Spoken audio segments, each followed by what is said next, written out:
this amazing tool is part of the tool chain, the Android tool chain, and we have it in our integrated development environment, integrated 2. One hint is this button Logcat here, and another thing is terminal. So I have a terminal and can have a look, but it's a Windows terminal here since I'm under Windows, and can have inspect some things directly in the file system. Don't have the need to open up a command window and switch then over commands to this directory. I'm already inside the directory, and I can delete files or manipulate things, copy things directly, which I cannot do over this editor here. So the mostly all file related changes I want to do, manipulating files, creating files, deleting files, renaming files, this can be done over the graphical interface. I can just right click a file and I can change lots of things with every file, depending on the content type maybe, or depending on the subfolder where I am actually in here. So there is not such a big need to access the a command line here, but for debugging purpose I think it's interesting. We have a build log. This is some log about the build process, and it's done by the Gradle tool chain. It is doing some tasks here, lots of tasks. They are all named. So we build the module, it's called app, it's our application module, and then we have some tasks to do. For every task you find somewhere a folder. I think in the build folder, intermediates, we have lots of things that are done, created here, and we have them compile, debug, AIDL, what else, pre-build things, generate, debug, build config, res values, up to date, and these are the tasks done by Gradle. And then we get some deprecated warning.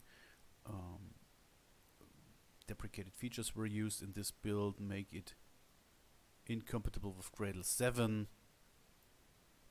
So the next upcoming major new Gradle version, it isn't that it is a Gradle thing. So it is using some deprecated Gradle stuff. So it's not it doesn't mean that we use deprecated Android things. Deprecated Android things we see if we get marked here in our code itself, and this is deprecated Gradle stuff, because I use the version 6.7 here. It's a stable version, and yeah, the build was successful. It took 40 seconds, so not on every PC it takes such a time. It is depending on the power of your PC, how long it takes. In my case, I have quite a powerful PC. This machine here, the neighbor machine here next to me, where I'm building Android software 2, it takes, with the Gradle, it takes a lot longer. And if the application is huge, it's a bigger application, it takes maybe it's almost a minute. You see, 40 seconds, it's almost a minute, 3/4 of a minute almost here. So it's quite a longer process to build a application package. It's not only compiling of some source files, it's compressing all your resources, it's doing other stuff, generating files. So files which are generated for the debug version is maybe, if we use this AIDL compiled sources from other programming languages, then we have maybe some sources here which should be compiled, and then we have the build configuration, which gives us information. We have seen this file, which gives us information about the build version we are using, we can access those information in Android in the UI. Then we have the resources values. The resources values we will talk about today or next week. I think we start talking about resources maybe today too, but today we focus on, I said already, on activities and intents. But first, just look how the tools are integrated. So we have lots of things here, and it's quite a long process. We see this in the build,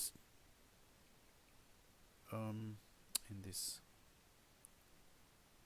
build window, and in another window we have the logcat. I wanted to show you this logcat. This is the logcat information from my emulator. It is already integrated into this Android Studio, or into this IntelliJ IDEA Community Edition in my case. We have access to the devices. You remember the command I have been doing with the ADB. It was called ADB devices, and ADB gives me a list of devices. This is what's behind here. If you have a graphical access here to a list of entries, and this is the list of devices possible or recognized by the Android debug bridge. It is presented here, and we can just change the device. And at the moment we only have a emulator running over TCP/IP interface.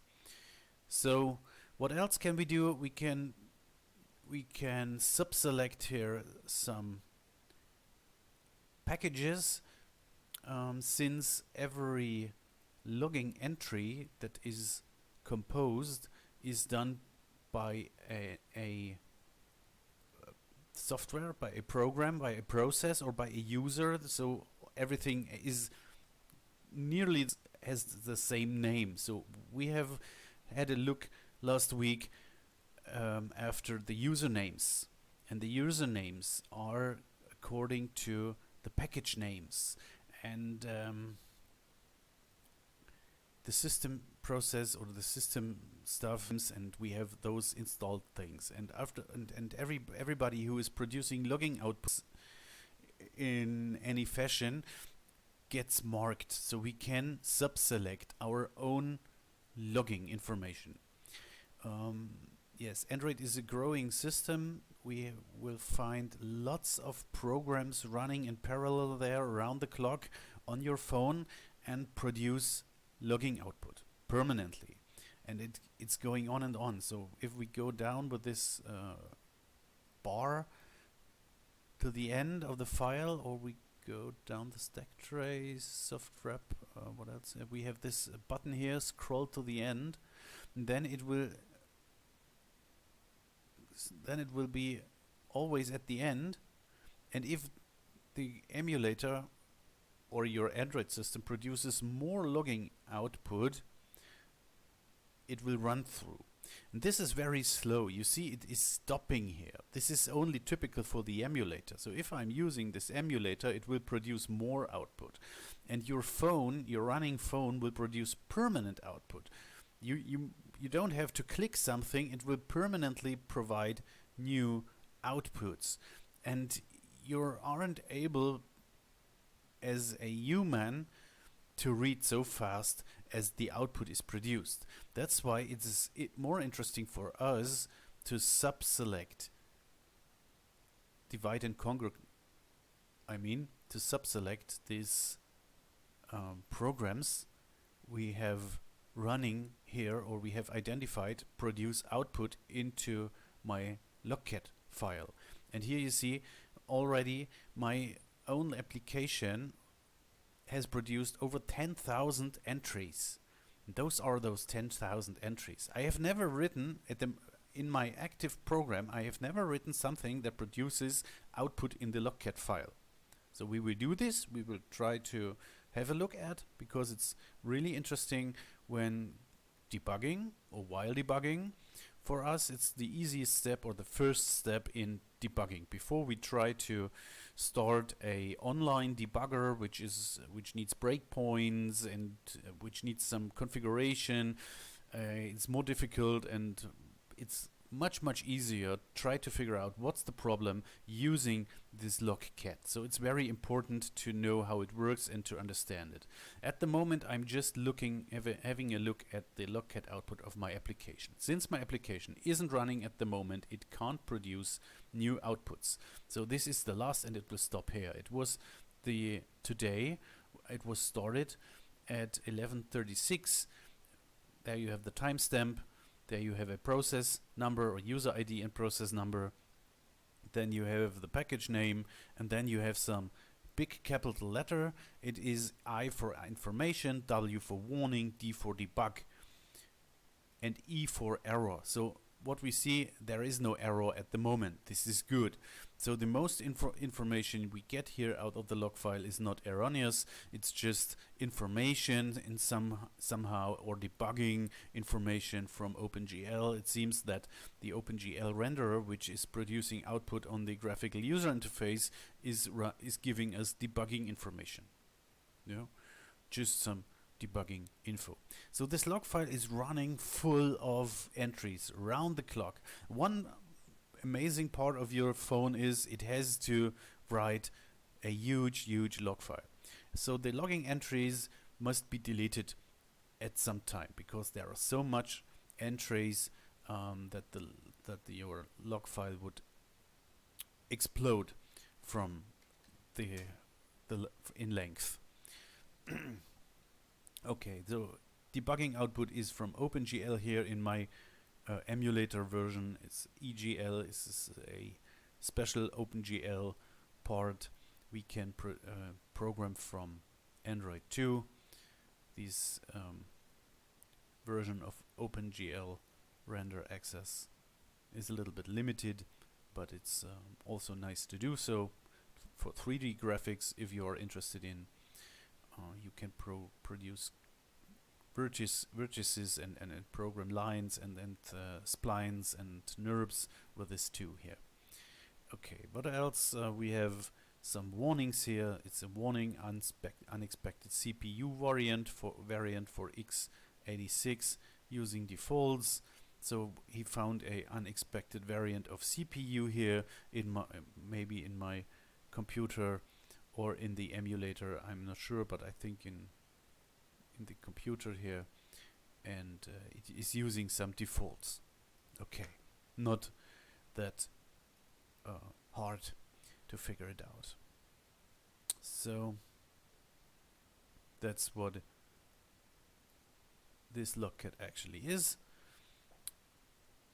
Mainly there are no errors, and we want to come behind the error that was produced by starting up this application here. So since I do not know which application this application here is, I want to see all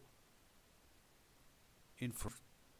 Use the system process, or I could use any other process, but all information show only the selected application. Here it is. Here it is. Show only the selected application. I can subselect these things, but I have here another check. I can say no filters. So we get now the unfiltered file. Go to the end, and everything will come in here. So yes, now again I start this application and it should crash. So this application crashed. I stop reading.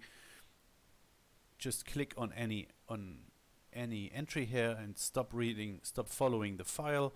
Then we have to see here we have an error, couldn't load memtrack module. Okay, but it's not the error. What is the error? It must be here. It's the error. You see, the error is here. We could filter errors. If we go to error, then we only see errors, and that's why we have this error process com example. My application unable to start activity component info was this one here, and why it wasn't able to start it wasn't able to start because of caused by binary XML file line number 2 inflating class Android constraint layout widget constraint layout. So it wasn't able to inflate some layout here from a binary XML file. The class constraint layout wasn't actually found.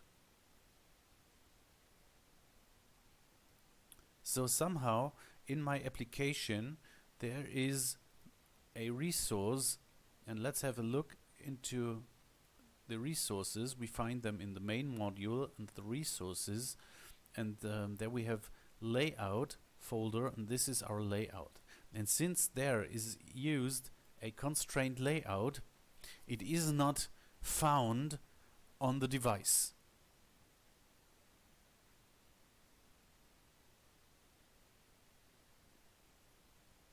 Here, it's not found on the device. So yeah, but it's here Android X. It's should be somehow there. We can change to another layout at this moment, maybe a linear layout, and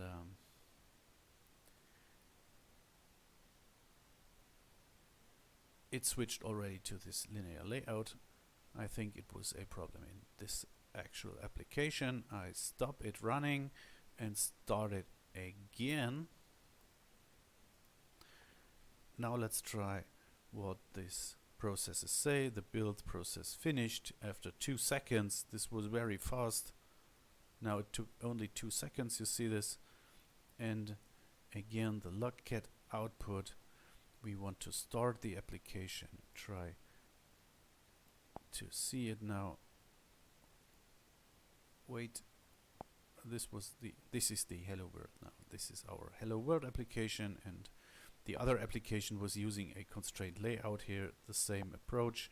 I think it was the same problem here with the constraint layout though. So there are activities on this device using this constraint layout, but if you have seen that our activity is not using the constraint layout, since we have only one layout file in this folder layouts, and there is now a linear layout which is available on every device.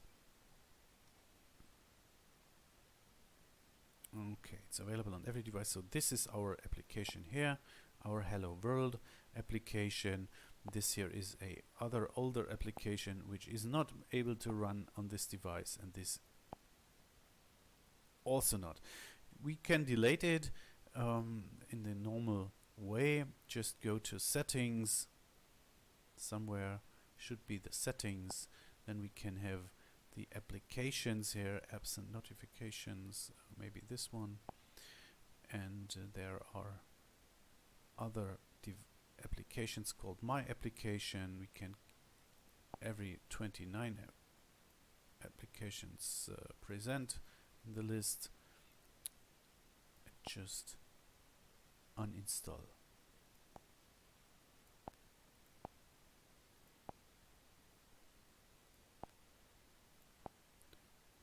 Via the UI or via the Android debug bridge. This is also possible. And another my application should be there. No. Okay. Now they are away. They have gone away. So no my application left here. And if I start now, it will be installed new. Installed successful. The application is running, and the only application which is called or found under the name my application is this single, the only one I have here. Okay, so this is a good start. Maybe we should give it another name, and the first thing is how to change the name. Let's have a look into this manifest, and the installer. The manifest is all the information the Android installer is using to install your software in the system. So if you want to change the name, you should change it here. And this is just a reference where the name comes from. The name comes from a string resource.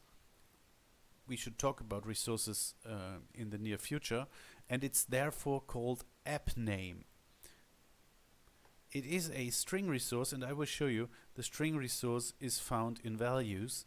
There we have strings, and there must be app name, and there is my application, and we could change this into another name, eventually our first Android first steps Android. I call it first steps Android. Save this file. We have a change in this file. Now I can here I can build it if I want. I can build it. So if I build it, the build output is going on again, and it took 2 seconds. Very fast, because other things I did not change don't rebuild. So it's not a full rebuild. That's why it does only take 2 seconds. If I do a full rebuild, it takes up to 40 seconds again.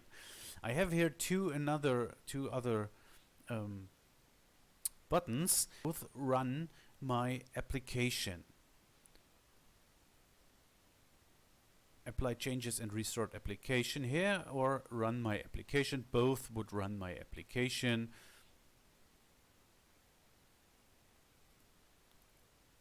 Yeah, we see this, and in the logcat we have no errors. Now we go to verbose, then we get all output. Verbose output is all output, and here we have this program. So I close it, and if I click here again, apply changes and restart, it should start from new.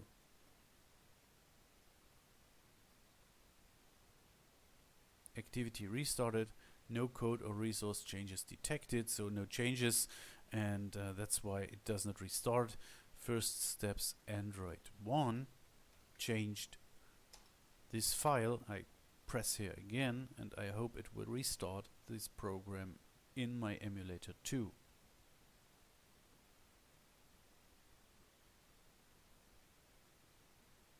No, it doesn't. Maybe this button here. Yeah, now I want to terminate it is still running, but in the background. So I terminated first, and now it's coming up. Okay, if I take so here what power off. Okay, if I change this string in my program, so we go into the program source that's here, we load activity main, and in this activity main layout we have somewhere this text, and this text is directly coded here. Let's make this text a resource and say it's the string, maybe app name, because app name is already there. I just say apply changes, this button this time,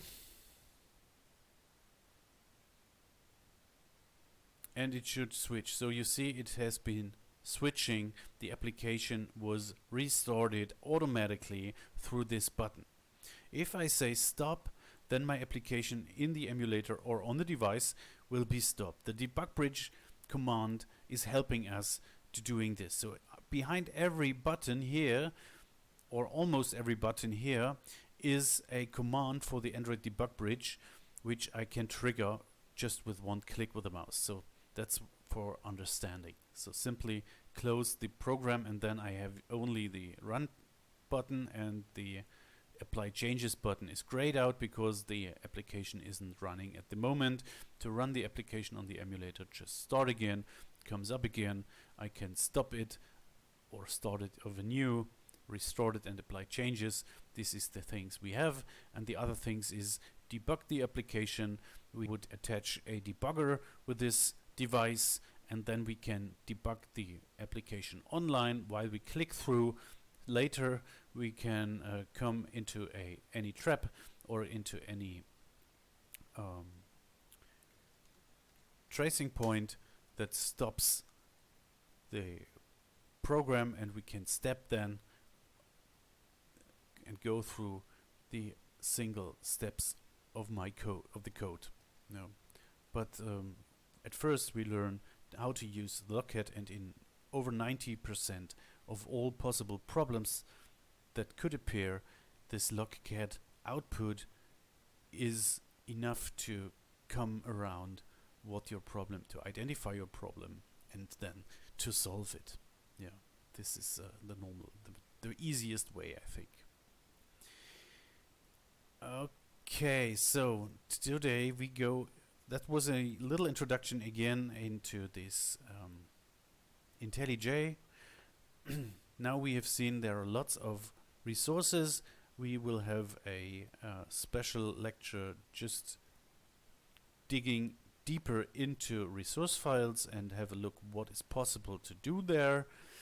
And today we want to focus on programming. Last week we just looked into tools. Today we want to focus a little bit on program this activity class in a first step. So far we'll have a look at the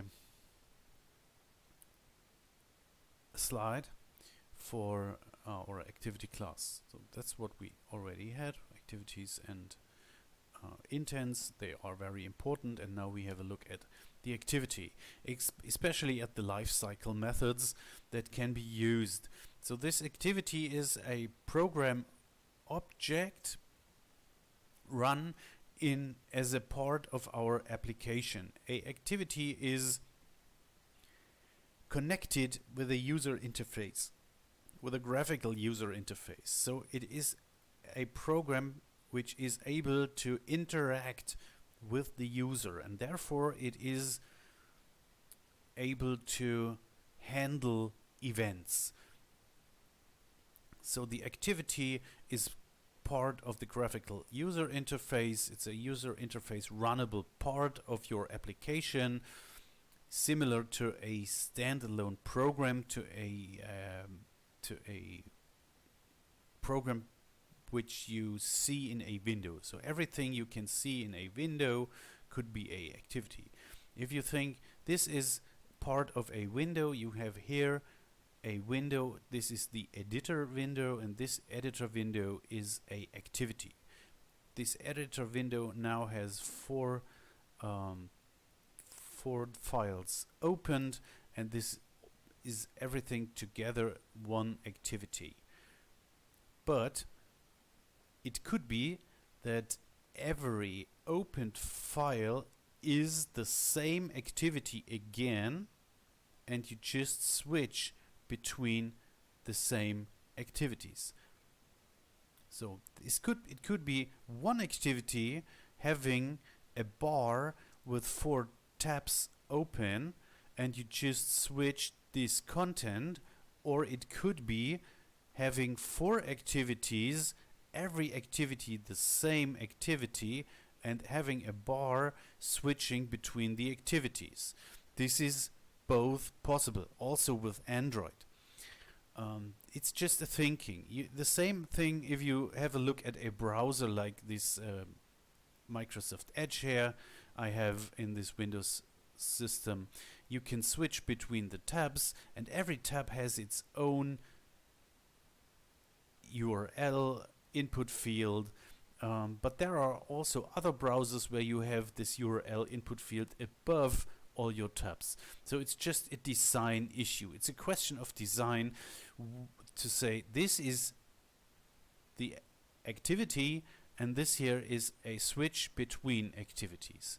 And if I see this complex program, I have another window down here, and this is another activity. I can put in some information and switch or change the output down here in this part. Would actually be one activity, and if I switch, I get in this window I get another activity. This is another activity. I can do something else with this activity, and here I can switch between those activities. It's just to come behind what does activity in this scope of programming application mean. So the application you provide is or consists normally of more than one activity. At least one activity. So without an activity, this application is quite empty because the user hasn't any possibility to interact with your application. For interaction with the user, you need at least one activity.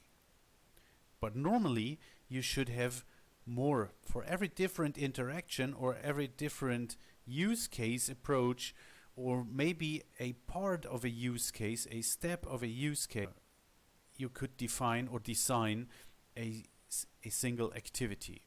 This is what you have to a little bit keep in mind or get friend of this, to say, okay, I can, it's better to produce more activities to simplify my program. So it's divide and conquer is the principle. So we divide it. We don't make a program which does everything.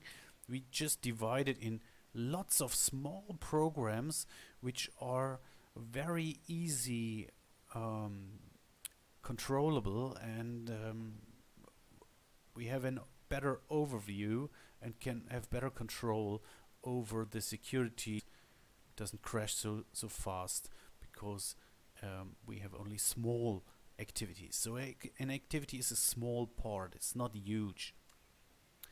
Okay, I think this is you understand what I mean. This is the first thing we should think about. And this activity is for user interaction, and therefore it's good for us to start because we want to do hands-on, we want to see something.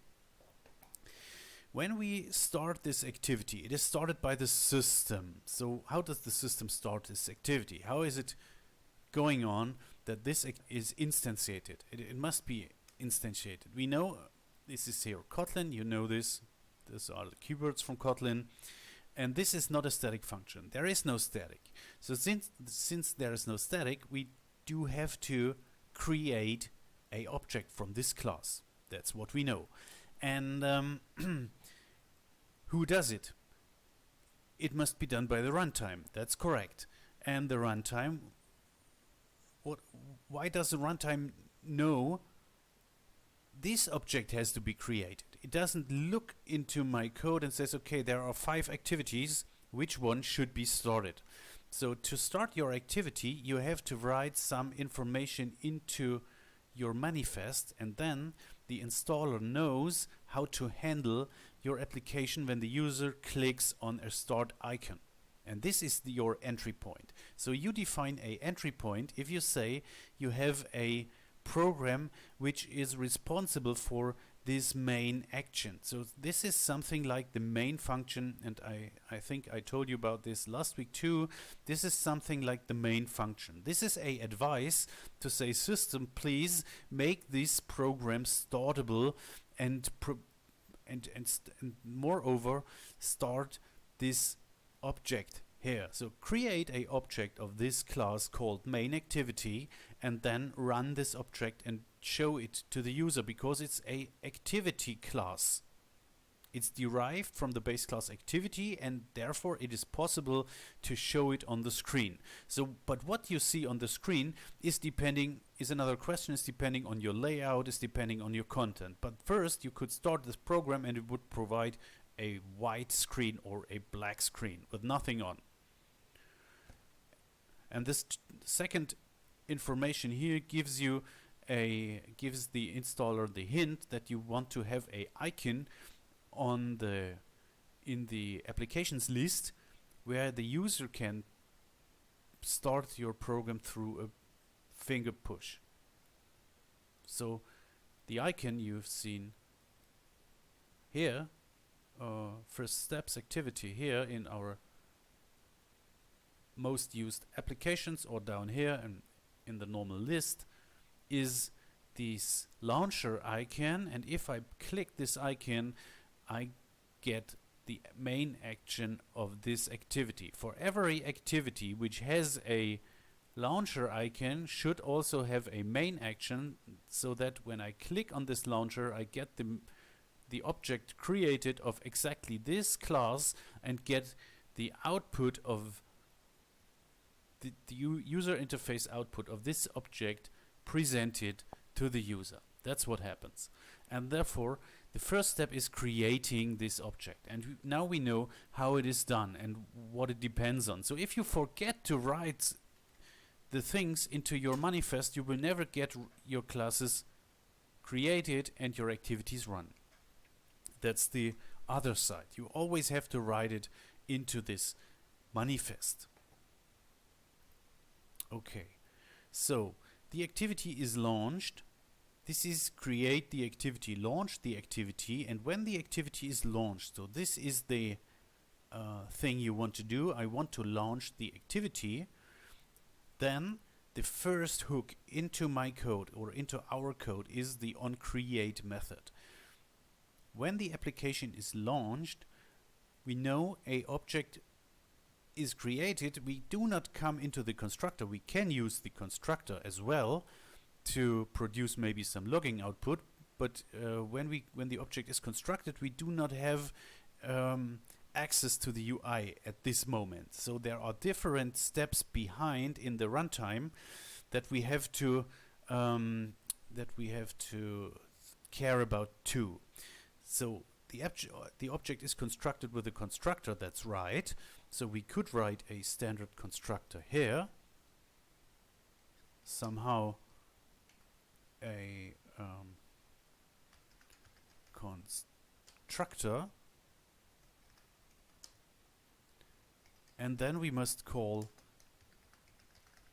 the activity or super somehow, or maybe moment, super, I think super must delegate to super. Oh no, to this, to the standard constructor, and that's why we have now two constructors.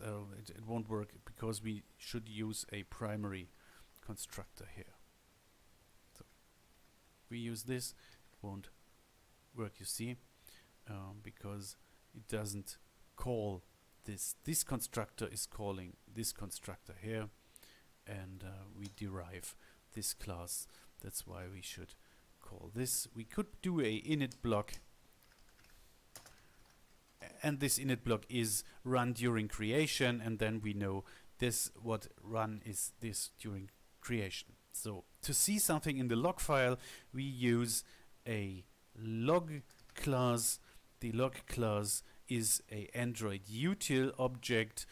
It is a logger from the Java util logging, a special logger made available in the Android util. So we could use both. We could use the logger from Java, and we can use the logger from Android, which is actually the same logger as Java uses. So we have this static methods log, and we can have D for debug logging, we can have E for error logging, I for information, or V for verbose, and I start at the moment with some verbose logging. And here I have to define a log tag. First, the log tag could be a string that I can filter for. So this is here a log tag. Do you see down here this entry, and this is a class name, and then comes a log tag, and then comes the message. So I give it a log tag. It's called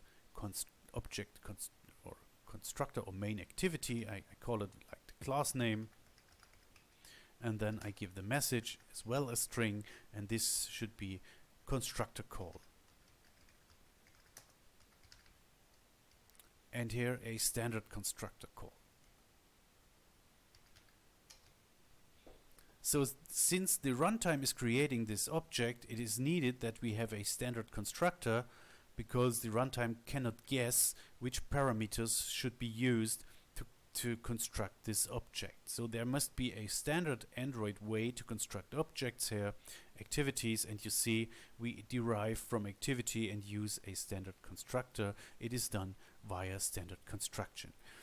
We have a construction process with several steps, because we have a graphical user interface, and when we construct the application or the activity, it is not yet able to access the graphical user interface, because it needs resources that are accessible, and it needs some loops running, it needs event handling running, and until the activity at 100% comes up, we have to wait, and in the right step we then get this onCreate step. And if we want to see when do we introduce, or when do we come into this onCreate method, we then can log again something and give the same log tag. And since I do the same log tag now on a second message, on a second log message, a on create method call. Since then it is interesting to say, okay, why do I copy and paste it?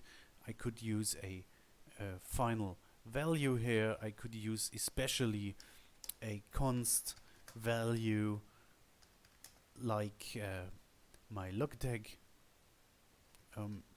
maybe inside this class here, and give it the name log tag and give it the value main activity. So to make it const, I write it down here, and now I can access my log tag.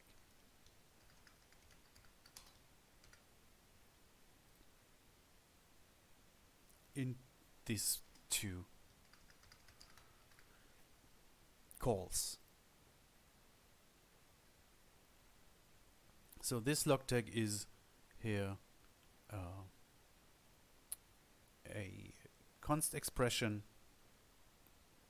and it can be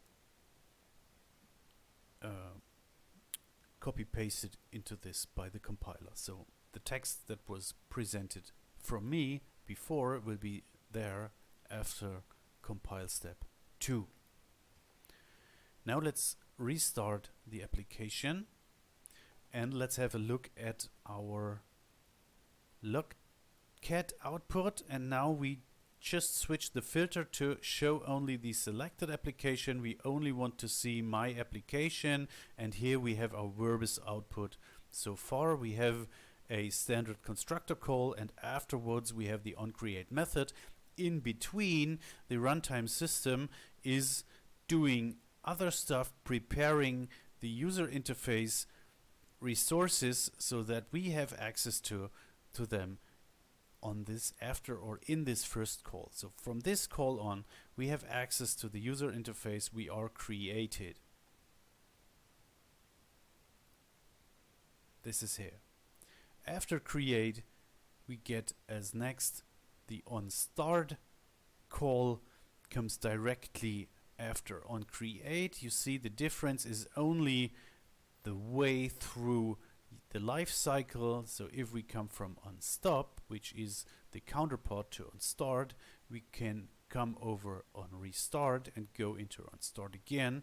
This is one way of user navigation. If the user navigates to this activity, it is restarted, and if the user stops, how to come out from this onStop here on the other side of onStart, if it is coming out of onStop, that another application with a higher priority needs memory, your application process will be killed. And if the process is killed from the operating system, it is not more living in the main memory, and since that, it has to be created from new. So if we kill the process because of a memory problem, it isn't running in the background, then the activity has to be recreated. So we have two ways actually to come out of a stopped activity. It is out of memory and has to be recreated, so the graphical user access is not possible in this direction, and here in this direction our references to the UI stay persistent. So if we go this way and just restart the application, it hasn't been created from new, so the references we hold are still alive. And if we go this way, the references we hold have to be recreated because of the memory was destroyed. Yeah. So if you persist references to memory and you come this way, you have to recreate them. If you persist references to memory and you come this way, you can reuse them. So be careful if you persist in data or references somehow in any there are possibilities to do this. So you can have references living. Since the application still is living somehow, it does not have access to resources. That's why it will be recreated. But if we will see, I think that the normal way is this way. This is here the normal way. This way is not so often. Okay. Create we have on stored, and in our program we at the moment we only see as write the on stored method 2. It is a fun called on start, and here we see it. It's the on start method, and I will override other methods too, so that we can see the life cycle and we track the life cycle. This is the on start method call. After the on start method call, we override the on counterpart is the on stop method call.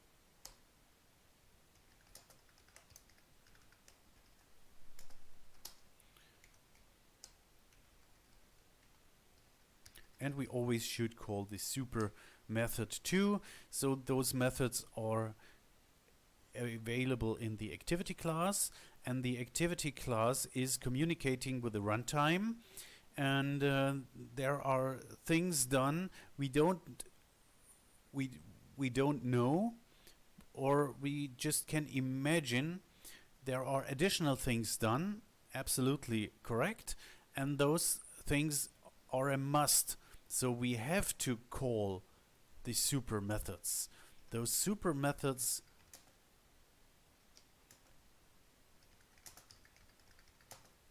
have to be called. It is an error not to do so, and the runtime will give us output, or will not work correctly if we don't do so. So first we do it, and then later on we don't do it. What else do we have? We have onDestroy. It's the counterpart of onCreate. If we have a onDestroy call, the activity is shut down, and to restart it we have to launch it again. So we can't come back to this activity. And we try out what we can do from the user interface to produce those hooks here. Override fun onDestroy. And if I do it with this fast access buttons here, so just write some letters and then enter, I get this super call created automatically from IntelliJ. So this is fun. It is you can do it as the super call. You can do it as first instruction or as last instruction. There is no distinct order given. Okay, so now we have those 4 parts, and then we only have the 3 parts on resume, on pause. The application goes in pause mode after it was running. So when it is running, and the activity comes into the background, or another activity comes into foreground, your application is or activity is paused, and if the user returns, then switches between the activities, it is resumed again. So you are still in memory, and you switch between activities. You only switch between pause and resume.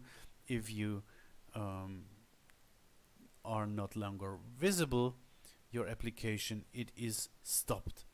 Yeah. So this is a activity from your application. If you start another activity in your application, you switch between pause and resume. If you start another activity or another application and your activity is no longer visible, the activity goes in on stop. We will have a look. We will see this. Yeah, if it is not visible, and then it could be the left or the right way to come out of on stop.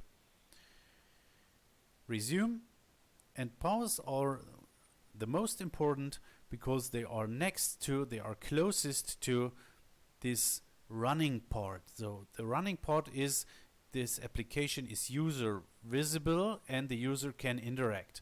And that's why the last things immediately before the application is available to the user for interaction is the onResume. And the first step after this application is not more accessible by the user is the onPause method. That's why they are sometimes the most important hooks we have. This is onResume, and I give it a lock tag that we call now onResume.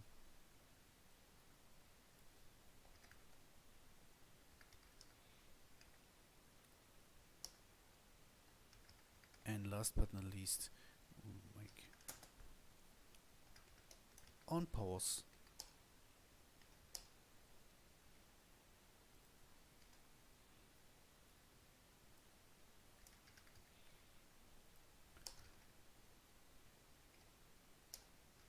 And the on restart, we almost forgot. On restart. Let's see how they are in which application and have a look into the logcat. So go down, reinstall and restart. Changes were not applied. Adding a new method requires an app restart. So having new methods requires restart. I can click here, it is interactive. I terminate the application. You will see it will terminate and restart. Terminate it and restart it. We go into logcat, and what we see is first we get the standard constructor call, then we get the onCreate method call, then the onStart, and then onResume. It goes directly straight through creating the object, calling the three methods, and we have three hooks, one after another, that is coming to when we bring our application to front. If the onResume call has passed, our activity is shown to the user can interact, and our simplest interactions are maybe terminate this, go to the home screen, so switch activity to the home activity. Let's try to switch to home screen. What happens now? The application is paused and afterwards stopped. Why is it stopped? So if we have a look, it is paused because another activity comes into foreground, and then the activity is no longer visible because the other activity is presented to the user. We are stopped.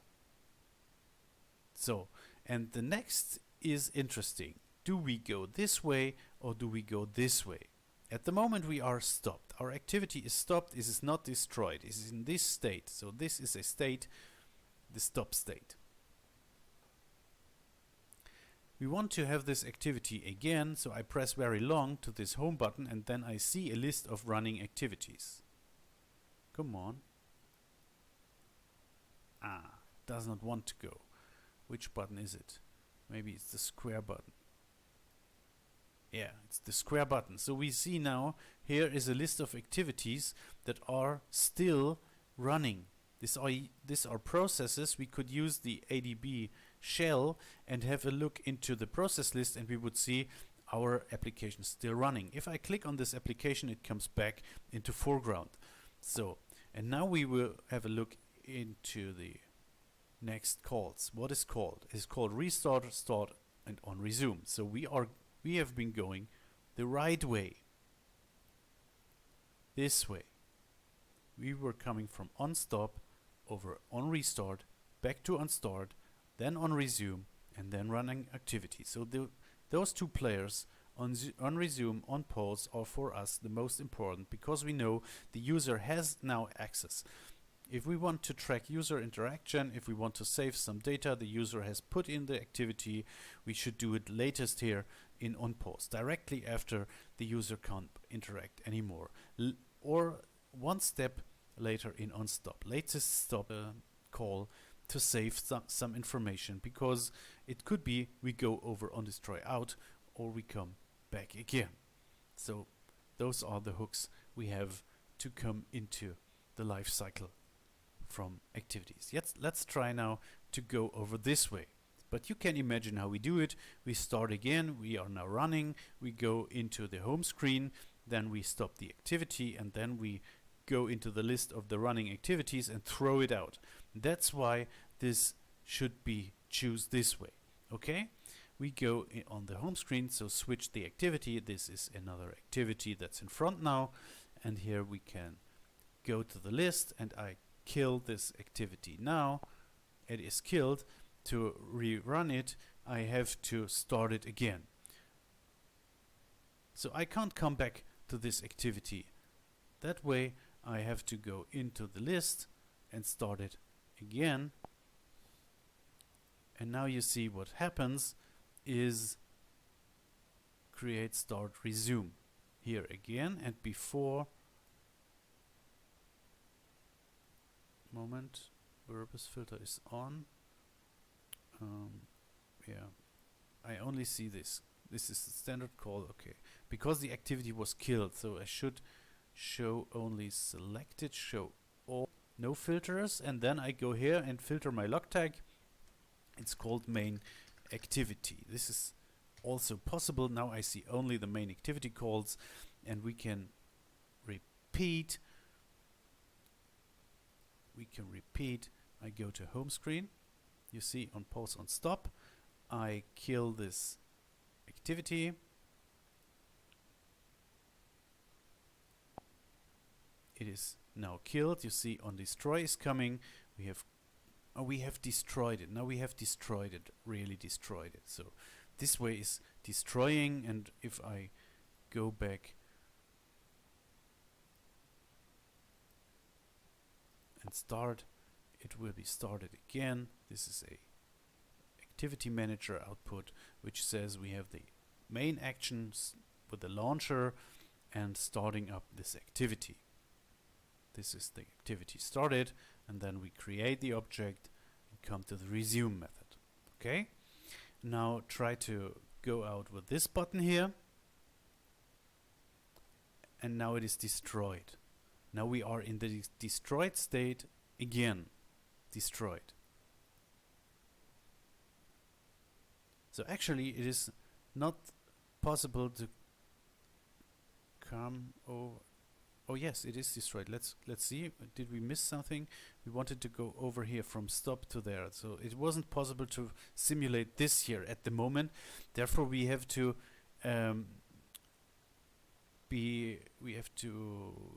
have lots of applications in memory, so that the memory is we have too less memory available, so that the Android system decides to kill our application process out of memory, and then we get back into on create, and the activity is not destroyed this way here. So we should start lots of activities more to make the memory full of activities, but I don't know how much memory this device has. Maybe we see some information here. I'm not sure if we see some information how much main memory is available to this emulator.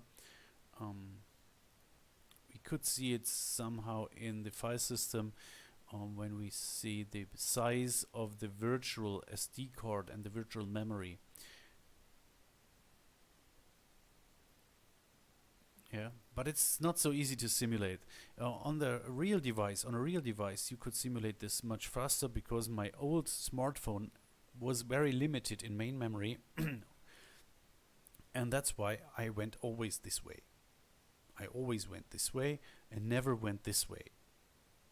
But here on this emulator, I go this way. So you can't say which way you go. You can never be sure which way you go.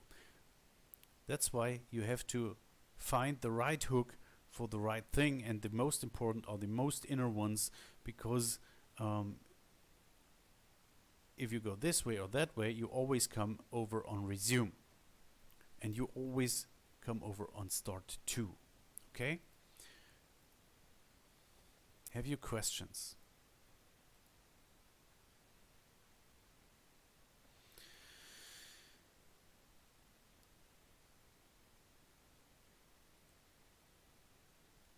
Okay, so what we did is we have shown all overloaded lifecycle methods. We have seen that this here in this image is correct. Yeah, why it shouldn't be like this is this image is from the developer resources, and create and destroy are two opponent players.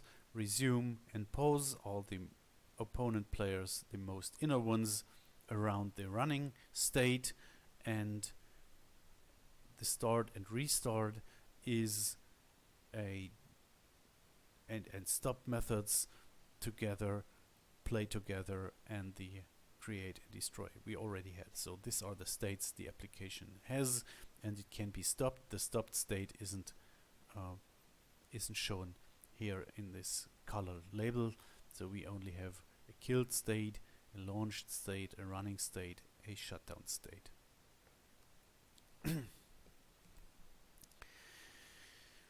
So for two activities, now we want to see to produce some information, some output. That's why we have another look into our program. We say this is this content view. When we create our application, we now in this onCreate method have access to the UI, and we can say, okay, my application should produce this user interface, and the user interface we want to show is described in a file, a layout file called activity main in this case here. So we look at a resource file in our resources folder, the layout subfolder, and there we have as activity main. I already opened it here, so I can switch. We have seen there are XML formatted informations, and these are all objects here. I don't know, does anybody of you already have programmed this JavaFX? Have you all programmed JavaFX already? Or do you know how a graphical user interface which uses XML as description for objects, graphical user interface objects? Do you know that?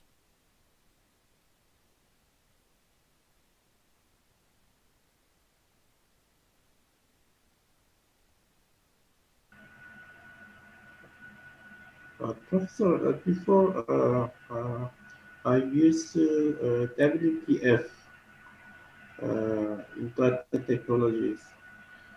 Uh, I think it's something like this. Mm-hmm. Okay. WPF. Mm-hmm. Okay. Yeah.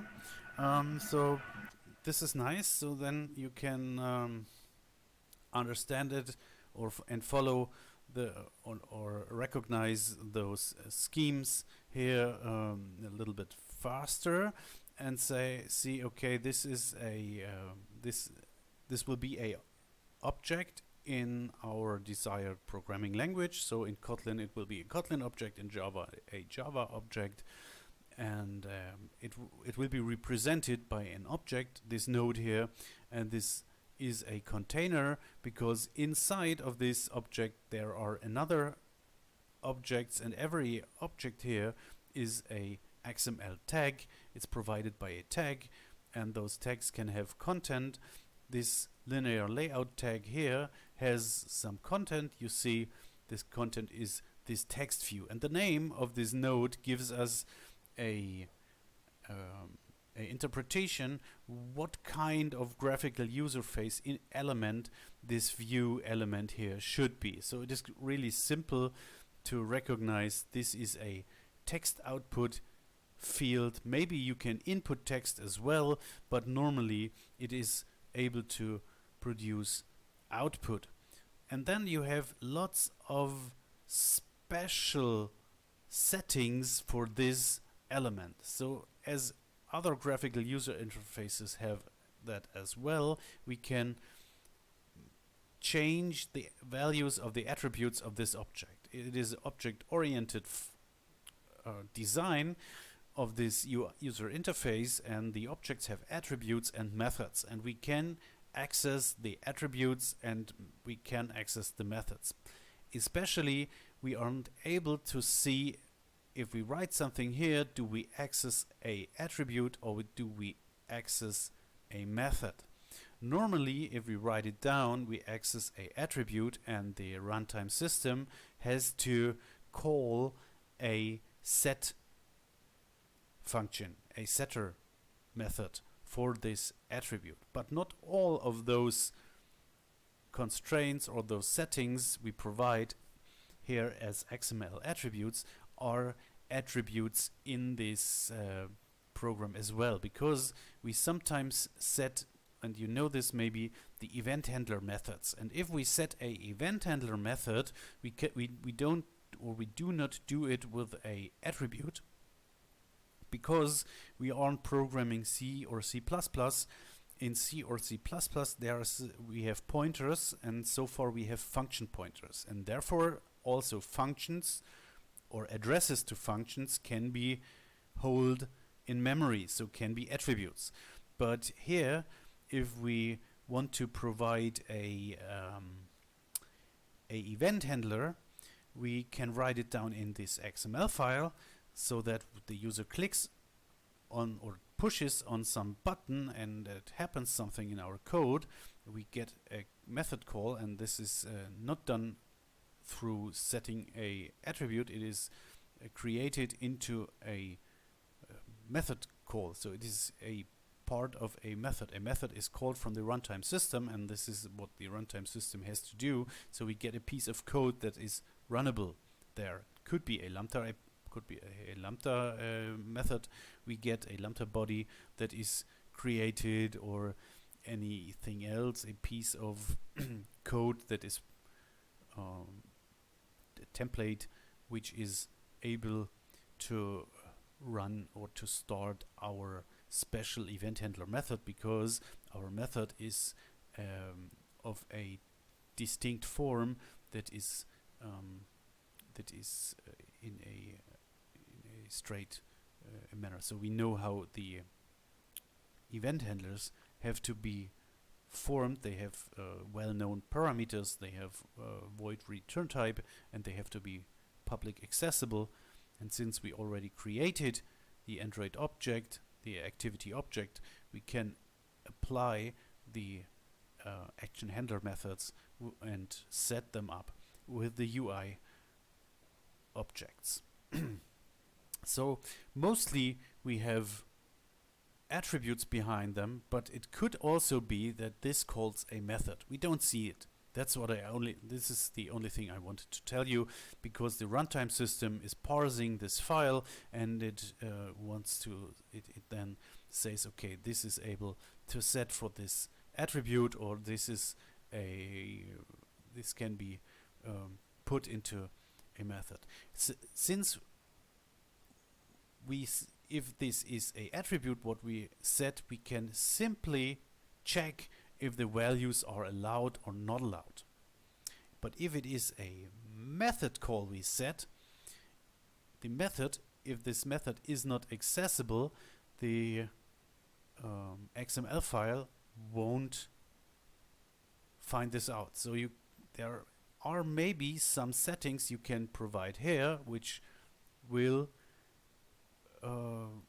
be followed by runtime errors if they are not correct. But mostly they can be checked by the XML editor. If I do here some changes and say match child, this is not correct. So it will show me this in a red color here at this moment, because the XML parser or the IntelliJ IDEA is able to find out, hey, this may not stand here. So it is defined what has to stand here. The width can be a number, maybe 100, but if it is 100, we should write down what it is actually, and this is a point we have to talk about. What does those abbreviations mean? What does happen if I say it is 100 millimeters wide here? And you can try out. This is a thing you can simply try out and give your program a test. So nothing happens at the moment, nothing visible for us, because this linear layout has no borders. We don't see if it is 10 millimeters or just 100 millimeters. So 100 millimeters or 10 centimeters, and now you see something happens. This linear layout doesn't have borders, but we see it now is smaller, much smaller, just 1 centimeter. Or nearly 1, so exactly 1 centimeter. It won't be exactly 1 centimeter because we have pixels. The pixels have a fixed length, and this length should be a divider of this 10 millimeters. Then it is exactly. And if it is not a divider, if we have a rest in the natural number division, then this is only nearly plus minus 1 millimeter. So plus minus 1 millimeter is very near. Okay, you see this? Just check it out. It's millimeter. It's very interesting, but we need a scale. You need a scale. You could say point, and then it is only 100 point, or pixels. Then it's only 100 pixels. And then it depends on the size of the pixels, how big or how wide it is. You see, now we have another printout, the first steps in one line and the Android in the second line. So it just breaks around because here the layout finishes. And let's have a look. This IntelliJ is very intelligent. We can go into the XML node actually and drive or write down this Android namespace. If you know XML, you know this is a namespace. The namespace is called Android, and there we have a schema, and you can access this and have a look what is allowed and what is not allowed. But the IntelliJ XML editor is able to open this file for you and read this file for you and present it in the code completion. And now we are happy because we can access this size. We can have a look, is there a size element of this text? Maybe it's called text size, and now it is called text size. And then you can say what size of text do we want. We can try to look into the Android system, and we have dimensions for this, or we can say I want to have a 12-point big text size, and then we get a 12-point big text, which should be a little bit bigger than this one before. And you see here the layout stops. Now we make the layout a little bit larger, or we take one of the main things, maybe wrap content. It is self-describing. It wraps the content. So okay, this is a small introduction. Try out something by yourself, and next week I think we have more information on this. That was our lecture on the activity.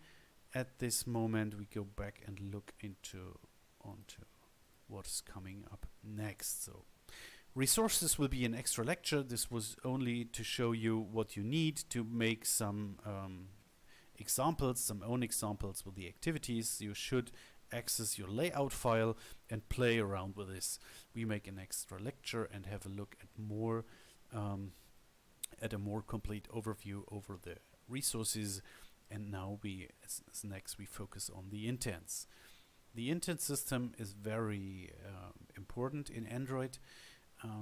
It is so that if you start an activity, or if you do anything, if anything happens in this system, we always get a intent. So this is from the system process. The system process, it has a component called activity manager.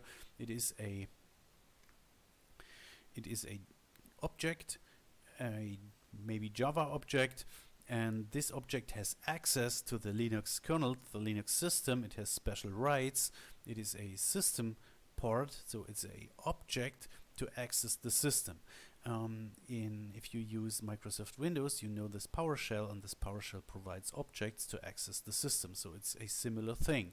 We have these objects, and with these objects we access the underlying system, so the Linux kernel, and we can start programs when using this activity manager. To start programs with the activity manager, he actually needs an intent. So, and here comes the intent. This is this intent which is created. It's just a string representation of this intent. This intent has a action and it has a category. And we already realized that this action and this category we already found somewhere in this manifest. So we defined the action, and this is a standard Android action. You see, Android is the namespace, then it is a subname called intent. So these are the intent specific defines, and there we have intent actions, and every intent needs an actions. We have intent categories. So, and this is a predefined action. We can define our own ones, but this one is a predefined action, and behind this there is either a string or a integer, mainly a integer number, and this is also predefined, a constant, normally a integer number, because it's very small and of a fixed size, and a string could be longer. But we can define our own intents and categories if we want. Is possible too. Then we have some flags. This could be sometimes interesting to make some specials when starting your application. You can decide bring it to front or start it leave it in the background if it is in the background, and so on. You can do some specials here. Maybe sometimes it is interesting to have a look what flags are possible. You see, it is a bit mask, and we have 3, 6, 7, 8 flags, so it's just a byte. 8 flags give us a byte, or this is the size of a byte here. And then we have a component. This is the component, this is the class to be started. So this is our package name, and this is then the name of the class to start. And the reflection API should create a object of this, and then we have a runnable or a activity object, and this can be run. And that is the task of the activity manager. And if he gets this advice to start this activity, and the description is this intent. It is the intent of the user because he clicked on this button to start this activity, and that's why it is called intent. It is a intent to start now this activity, so the main intent here starting. And the activity manager responds with I start the process number 16,941 is the task or process number in the Unix system here, and we have it run under this user, and therefore this activity. That's what happens. And you see everything what follows we have already inspected. The main activity object is created, and the hooks are just called here to present or to create, to do some stuff to set up content, and that's done here in the on create method. Okay, so we just have 5 minutes left. We see in this moment we have here on create, and if we want to see which intent comes up, we are after creation some other things are done. We can access now the intent here, so there must be a intent, there will always be a intent, and we can ask for the intent with the get intent method, and the method in Kotlin is just accessing the intent attribute, and we get the getter method. And if we want to log this one, we can just log it with the same log tag and with this intent. We want to look which intent is inside here, and we should do a toString representation of this intent and restart the application. Let's look into our main activity, and here we see it. Here's the intent that brought our application to run, and is exactly the same intent we defined in this Android manifest. So it's exactly the same thing. We got this object. This was sent from this other activity and this activity. This is a activity, and if I click here, it's just an activity with a list of buttons. And if I click this graphical button with the call with number first steps, I will trigger a intent object. This intent object is given to the system, to the runtime system, and the runtime system interprets this intent and creates my application and so on and runs it. And that's what's happening. Everything we see on this device in the graphical user interface is a activity. This is a main thing in Android. So that's a activity. And this is open source. And if you want to change it, you just download the sources and change it. If you want to have a other program like this, change it. But you can't deploy it on your phone. You can just deploy it on the emulator. If you want to deploy it on your phone, you have to recompile either the Android system, you have to recompile for your own system, but this is possible. You can make a copy of your running kernel, and then on top of your running kernel you can put on this kernel a own compiled Android system and then put it back on your phone, and you have a compatible own version of Android for your phone. It's possible to do so, and you don't need root rights for that. You get a productive version if you want, and you can change this application because it's open source. Everything there is open source. Okay. So 2 minutes left. So questions so far.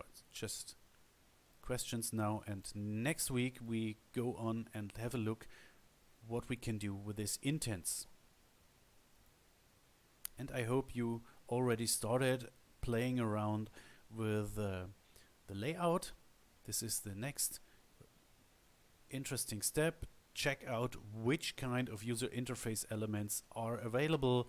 So you just have to write a such a thing here, and you get a list of lots of stuff what you can have there, and try it out, look around, read around, and give you an overview, or get an overview over the elements you now have access to. And it's very easy, very simple. Try them out and push this button here, and you see what you get. And if you have an overview, it's much fun to check things out. Very, very easy. Have you any questions?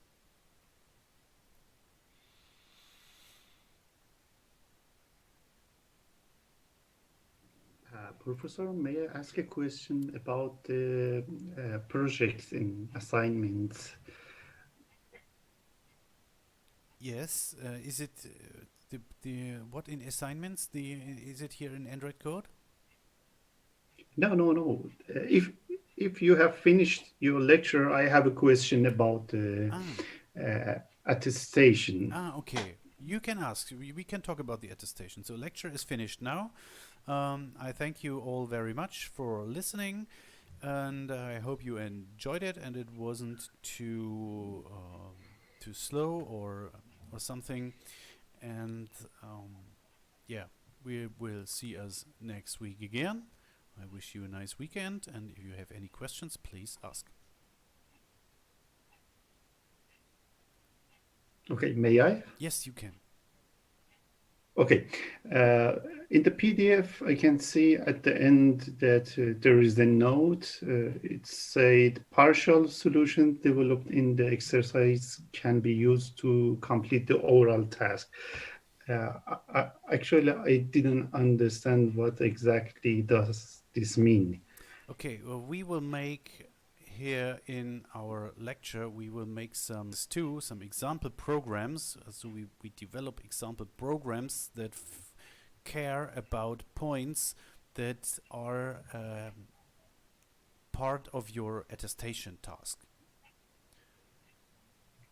So you mean we are required to use them, or it's no, optional? You are not required to use them. But if you have problems to make this run, to get this run, and you lose lots of time trying out things do not work correctly, then it would be maybe a good thing to take this as a part of our lecture, and then to see um, how how this is done correctly, so that you do not lose so much time. This could be. This is a critical, this sometimes critical thing, because there are lots of things in behind, and if, since the activity can be destroyed, in you don't know when this happens. You have to close maybe your database connection. You have to open it up again. This couldn't be. This could be a reference to some resource. It's not more available, and that's why there are some specialties inside that could be a problem if you do, if you do not recognize them in keep them in mind, or do not follow the special notes that are written down in the tutorials, maybe. So Thank you. it's And not a about must. It's not, the yeah, please. okay, and about the user interface, would you expect an advanced user interface, or it's not so important?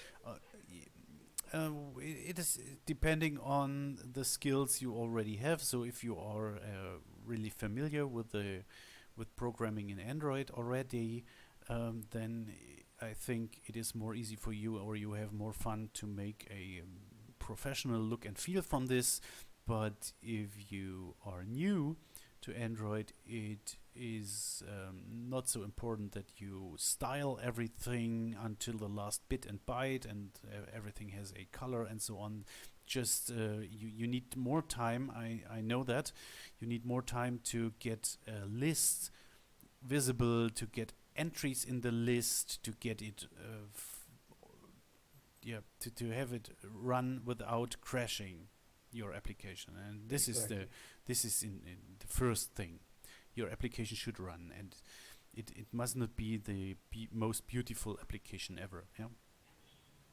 Exactly. And this is all we should uh, do until the finishing this semester. This is the only exam and project we must do that. Correct. That's correct. So this is your exam work here. You produce this application.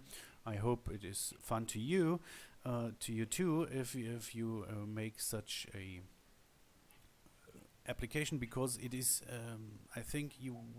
I don't know if you find a similar application in the app stores. Maybe not. And I think it's quite an interesting thing to find out if there are direct flight connections, maybe for your next holiday trip or so. If the corona goes away, Yeah, I'm sure. I hope so. because we are still outside Germany. We couldn't even come to Germany yet. Yeah. I know. It's a problem for us too. If we leave the country, and come back, we have to go in quarantine.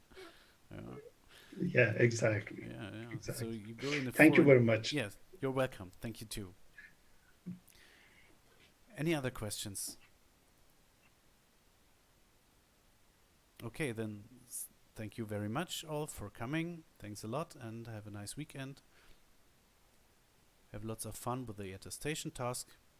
And if you have any questions, you can write me email, or you can ask me things about this in the lectures too. Yeah, it's no problem. You're welcome. So, Schönes Wochenende. Dankeschön Ihnen auch. Schönes Wochenende. Goodbye. Thank you, Professor. Auf Wiedersehen. Auf Wiedersehen.